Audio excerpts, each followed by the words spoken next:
the Week 5 game in London, the Will Reichard 51-yard field goal that by all appearances struck a cable that was attached to the hovering camera.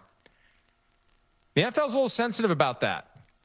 They're a little sensitive about that because Al Michaels mentioned in the first half when Will Reichard lined up to try a field goal that the only kick he's missed this year happened when it struck a wire in London.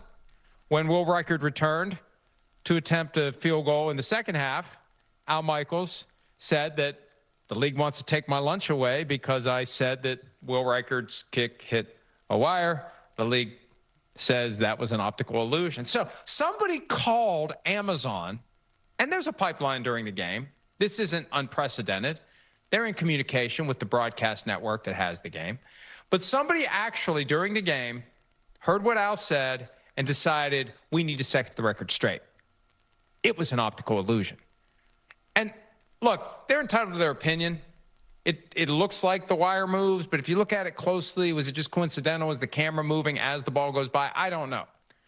But my point is this.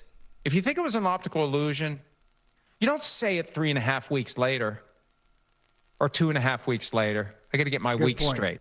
You don't say it after the fact. You don't say it in reaction to the fact that Al Michael made a comment that you don't like. You come out and say it at the time when it's a hot topic. You know, I sniffed around it when it happened. We addressed it on Football Night in America. I was told off the record there was no clear view, which to me is different than optical illusion. It's different than no, it didn't hit it.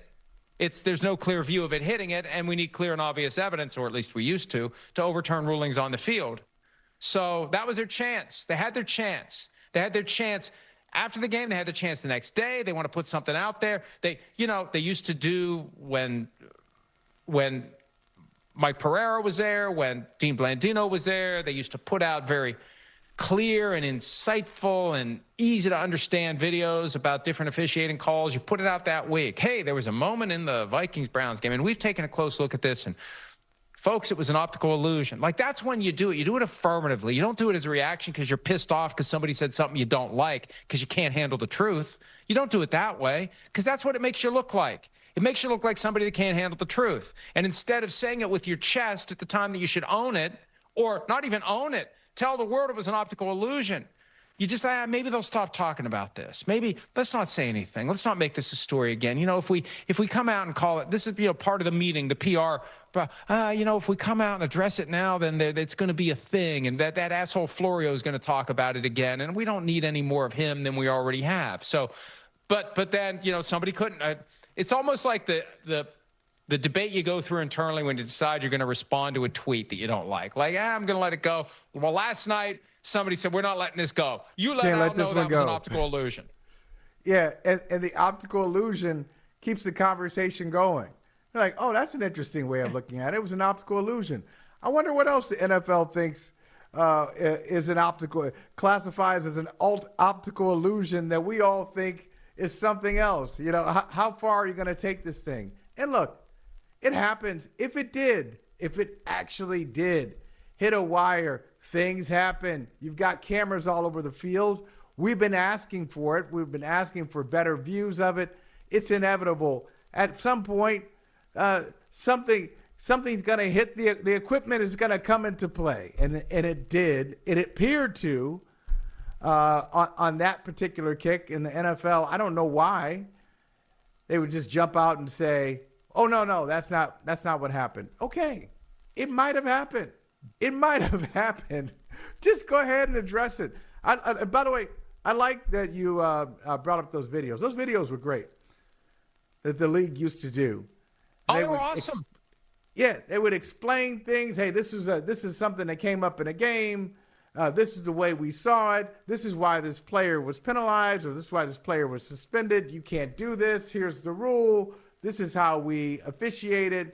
And then you draw your opinions from there. But at least they would confront some of the hot button issues of the day. Consistency and transparency are the two things that they need to be striving for in the officiating function.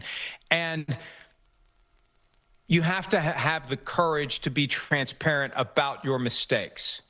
And I think the more time you spend talking about why things happen, the less inclined people are to think the fix is in. Back when they hated gambling, the commissioners said, if we live in a world of widespread legalized gambling, normal incidents of the game will be regarded as proof of something else. It will lead to distrust. It will lead to speculation of game fixing. Anything that otherwise you just explain away as stuff happens. Now it's going to be, we know why that happened. Oh, the fix is in.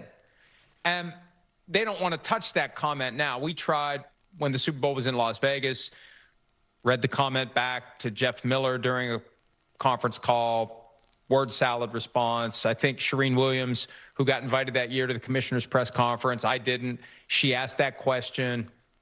You know, they're very good at giving you words and then waiting for the next question. But you can't reconcile it. Like, there are certain things that can't be reconciled. When you say at a time when you are dead set against the proliferation of legalized gambling, that normal incidents of the game will cause people to speculate that something fishy is going on. You can't just act like you never said that. They act like they never said that. They act like that, and they just ignore. And it irritates me because I'm at the tip of the spear when it comes to having to hear all the concerns from all the people who think it's fixed. I hear it all the time. And so you got to be transparent when something happens. You got to be transparent. You got to be timely. If you think it was an optical illusion, I almost said obstacle illusion, that's a Simsism. If you think it's an optical illusion, you got to say so at the time. Not because you're upset that Al Michaels brought it up 2.5 weeks later when it had all died down. So there's a lot. They do a lot well. There's a lot that they could do better. And if they would just embrace it and not get pissed when people suggest that maybe there are some things they're not doing quite so well, everyone would be better off. That would have been a great, that is a great Simsism that did you say obstacle illusion? He has said it, obstacle illusion. Well, that's what it was.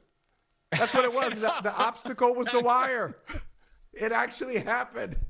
We were on the set with Michael Pittman Jr. at the Super Bowl, and Sims let that fly, and I think Pittman did a double take. Obstacle illusion. Obstacle Chris illusion. Sims. And that's it's what one of those. That's what the NFL. That would have been funny. That would have been funny if they told Al Michaels that last night. Oh, no, it didn't hit it. That was an obstacle illusion.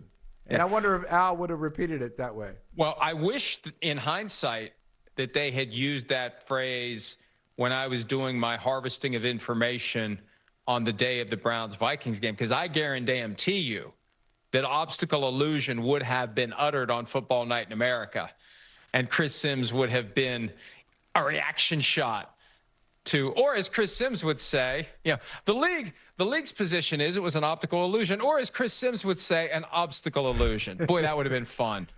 Would have been fun. Oh, well.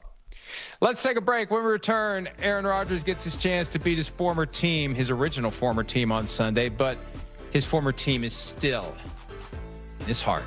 That's next on PFT Live. Hi, it's Mike Florio. Thanks for watching PFT on YouTube. Hit subscribe for the latest news and analysis from Pro Football Talk.